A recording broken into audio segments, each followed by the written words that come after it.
Meat sickness. Super Sunday was a foul and gray day in Chicago. First there was snow, then freezing fog, and finally a long sub-zero night with icy winds off the lake and a wind chill factor at midnight of 44 below. But none of this mattered to the natives. They ripped off their shirts and spit beer on women and ran wild in the streets like hyenas to celebrate another great victory. I had my own problems, and most of them had to do with gambling.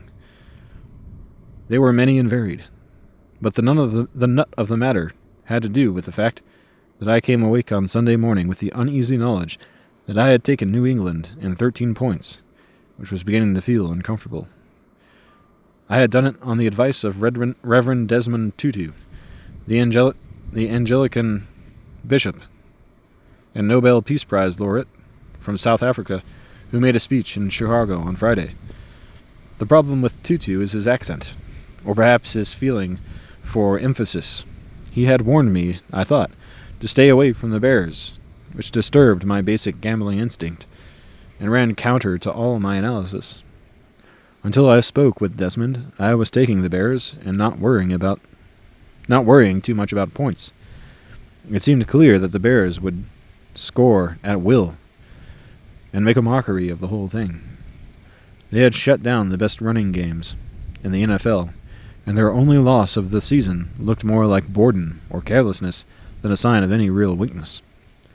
My instinct was to give 20 points and not even bother to watch the game. But when the bishop fixed me with his glittering little eyes and uttered the equivalent of "Nevermore, quoth the raven," I took it as a serious sign. Take the points.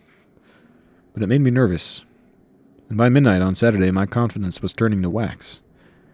I raved for a while on the phones, and too many smart people snickered when I said I was switching my whole nut on the word of some bishop from South Africa who had never even seen a football game.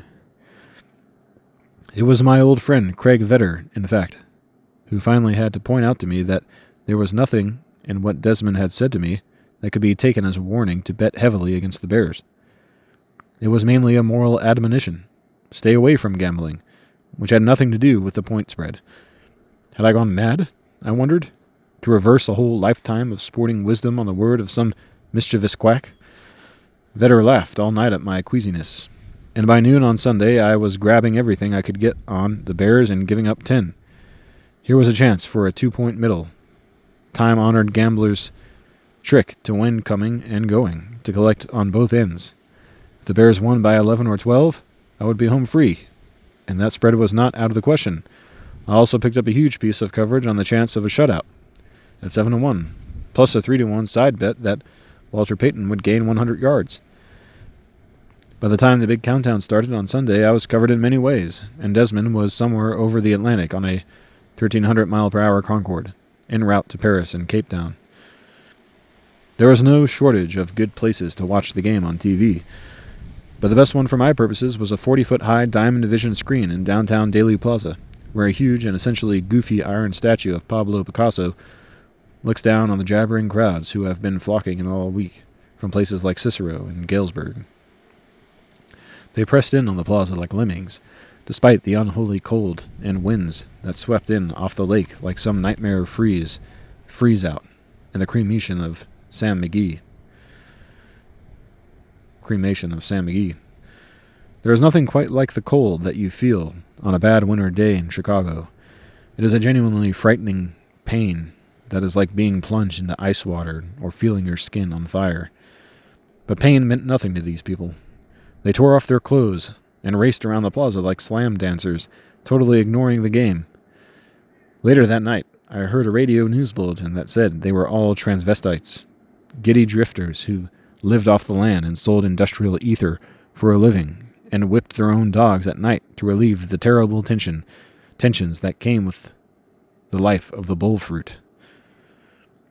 The game was over by halftime, with the Bears up by 23-3, and rapidly pulling away. About half the crowd was gone by this time, and the ones who remained were drunk. On our way through the plaza, we were joined by a man named Willis, who seemed vaguely familiar and claimed to be a friend of Mike Ditka. I sensed that he had a problem of some kind, which turned out to be true. His wife, he explained, had left him unexpectedly and moved into a penthouse apartment on Lakeshore Drive with 3 bears. 2 brutes from the special teams unit, and 1 on the injured reserve list. They had made her a sort of team mascot for most of the season, and then rudely kicked her out and banned her from the team hotel in New Orleans.